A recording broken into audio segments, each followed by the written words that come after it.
Hello guys, good evening. आप सभी का सुखबीर सर यूट्यूब चैनल में स्वागत। आज हम जो हमारी श्रृंखला सीरीज चल रही थी वो चल रही थी राजस्थान की चित्रकला। राजस्थान की चित्रकला के अंतर्गत हमने कई पार्ट्सों को पढ़ा। राजस्थान की चित्रकला का जो हमने वर्गीकरण का पढ़ा, मेवाड़ का पढ़ा, मारवाड़ का पढ़ा। अब हमारी जो शैली चलेगी वो चलेगी हाड़ौती शैली। हाड़ौती के अंतर्गत हम देखते हैं हाड़ौती शैली। इस हाड़ौती शैली के अंतर्गत इसकी जो वर्गीकरण आता है उपशाखा आती है बूंदी शैली। बूंदी शैली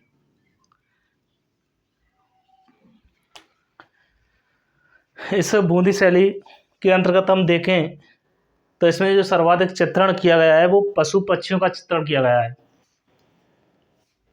बूंदी शैली के अंतर्गत सर्वाधिक पशु पक्षियों का चित्रण किया गया है। बूंदी शैली के अंतर्गत जो सर्वाधिक चित्रण किया गया है वो किया गया है पशु पक्षियों का। इसी कारण इस शैली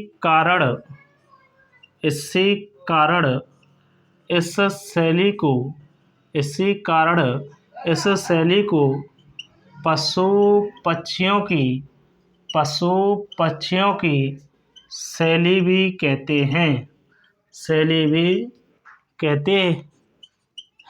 इसी कारण इस शैली को क्या कहते हैं? पशु पक्षियों की चित्र शैली कहते हैं, क्योंकि इस शैली के अंतर्गत हमने सर्वाधिक पशु पक्षियों का क्या किया गया है? चित्रण किया गया है। इसी कारण से इस शैली को पशु पक्षियों की शैली भी कहते हैं। हेलो गाइज, यदि आपको वीडियो अच्छी लगे तो इसको अधिक से अधिक सब्सक्राइब करें और बेल आइकन करना ना भूलें।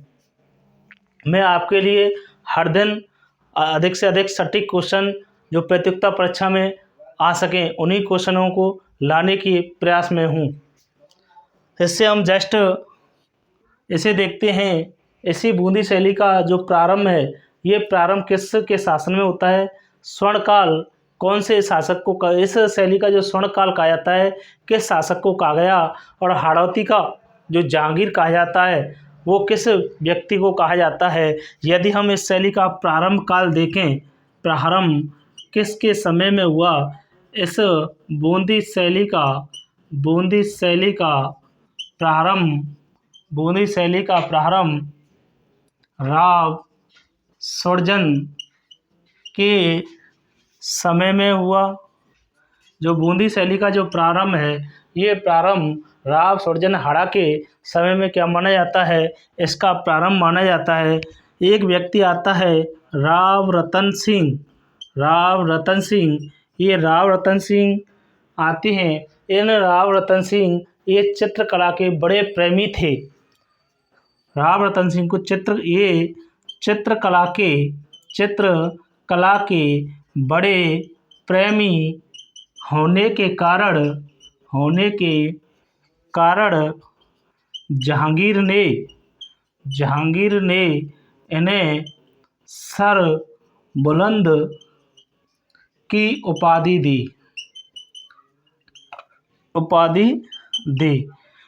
जो राव रतन सिंह थे, राव रतन सिंह को ये चित्रकला के बड़े प्रेमी होने के कारण जहांगीर ने इन्हें किसकी उपाधि दी गई थी? इन्हें सर बुलंद की उपाधि दी गई। सीधा ही प्रश्न कर लिया जाता है, सर बुलंद की उपाधि देने वाला मुगल शासक कौन था? वह आता है हमारा जहांगीर। आपसे नेक्स्ट यदि प्रश्न ये पूछ लिया जाए, भारत के थ्रू क्वेश्चन कर लिया जाता है, किस मुगल शासक को चित्रकला का प्रेमी शासक कहा जाता है तो वो कहा जाता है जहांगीर को कहा जाता है, क्योंकि जहांगीर के समय में ही सर्वाधिक चित्रकला का विकास माना जाता है।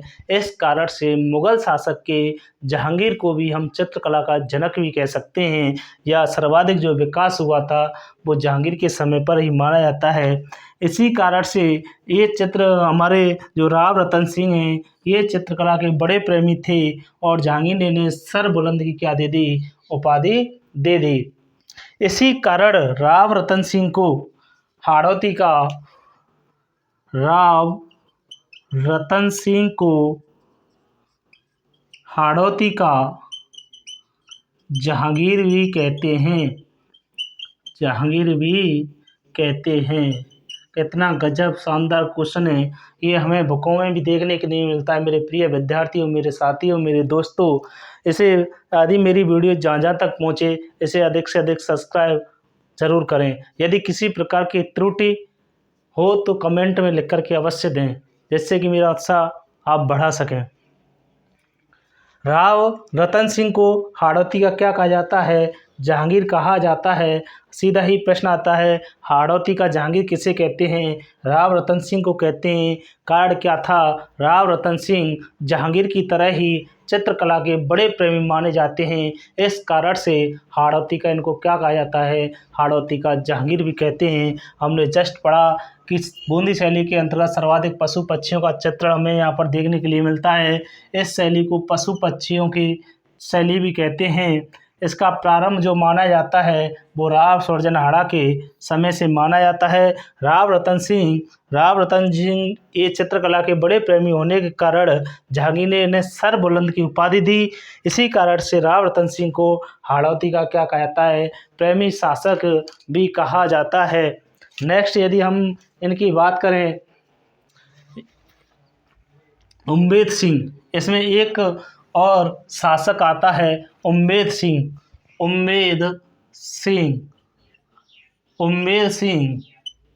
ये उम्मेद सिंह ने इस बूंदी के अंतर्गत एक रंग महल का निर्माण करवाया। इस रंग महल को हम कह सकते हैं चित्रशाला। इसी को कहते हैं भित्ति चित्रों का स्वर्ग। किस महल को कहा जाता है? तो रंग महल को भित्ति चित्रों का क्या कहा जाता है, स्वर्ग कहा जाता है। उम्मेद सिंह इसके बूंदी शैली का स्वर्णकाल उम्मेद सिंह के समय को क्या कहा जाता है, स्वर्णकाल कहा जाता है। इसी बूंदी शैली के उम्मेद सिंह ने चित्रशाला व रंग महल का निर्माण करवाया।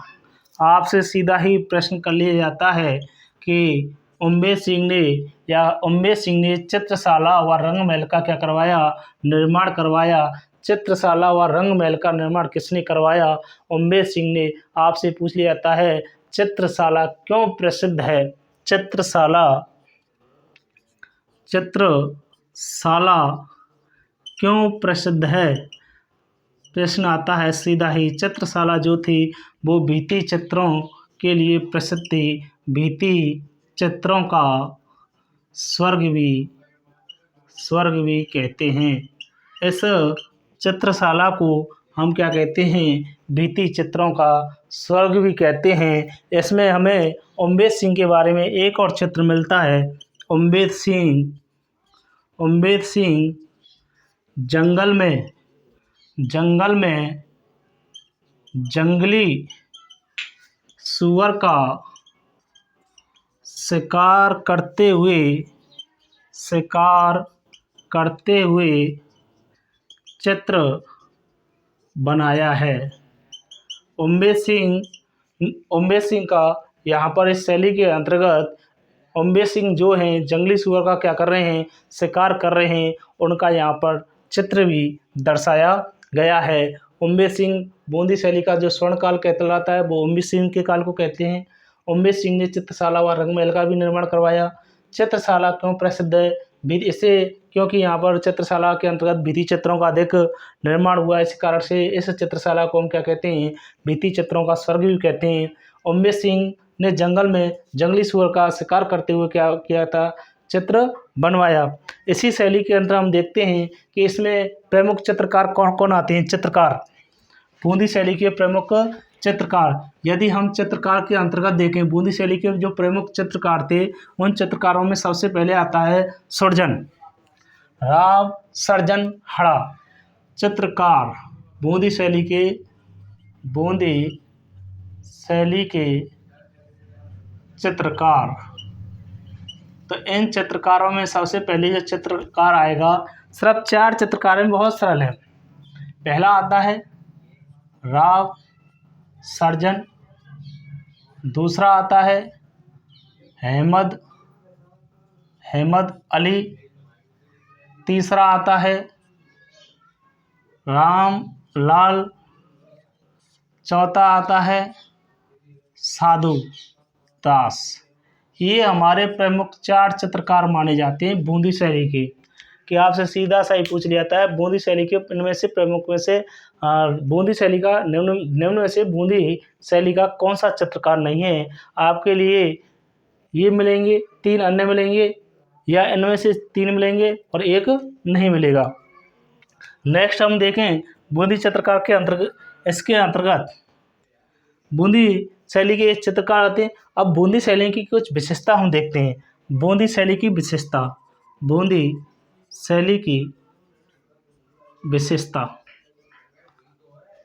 शैली की विशेषता के अंतर्गत देखें, इस बूंदी शैली के अंतर्गत हमें यहाँ पर वर्षा में नाचता मोर, वर्षा में नाचता हुआ मोर यहाँ का प्रमुख इसके अंतर्गत चित्र दिखाया गया है। पशु पक्षियों के चित्र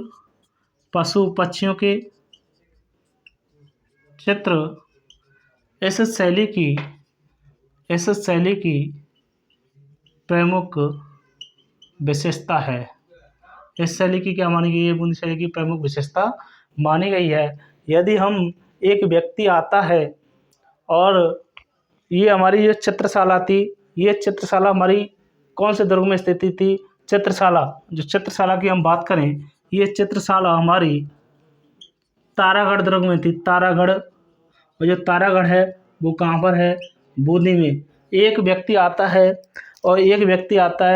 वो अंग्रेज व्यक्ति था, हम कह सकते हैं एक तरह से अंग्रेज अधिकारी, जिसका, या कह सकते हैं अंग्रेज इतिहासकार, जिसका नाम आता है रुडयार्ड किपलिंग। आपने नाम सुना होगा, रुडयार्ड किपलिंग। इन्होंने बहुत ही बेजाफराई की। इन्होंने कई दुर्गों के बारे में कई प्रकार से बताया। जैसे इन्होंने तारागढ़ दुर्ग के बारे में बताया कि यह दुर्ग भूत प्रेतों से बना हुआ है। इन्होंने मेहरानगढ़ दुर्ग में ले गए इनको साहब, मेहरानगढ़ दुर्ग में बता दिया कि साहब ये दुर्ग देवताओं और परियों से बना हुआ है। अरे क्या हमारे प्रमुख राजस्थान के अंतर्गत जो हमारे कह सकते हैं हम चित्रकार, जिन्होंने विश्व स्तर पर, अंतर्राष्ट्रीय स्तर पर ख्याति प्राप्त की, यहाँ पर ये आते हैं, रुडयार्ड किपलिंग कहते हैं कि ये तो इनको ले गए साहब, ये मेहरानगढ़ दुर्ग पर ले गए, ये कह रहे हैं साहब ये तो किसी देवता और परियों ने बनाया हो।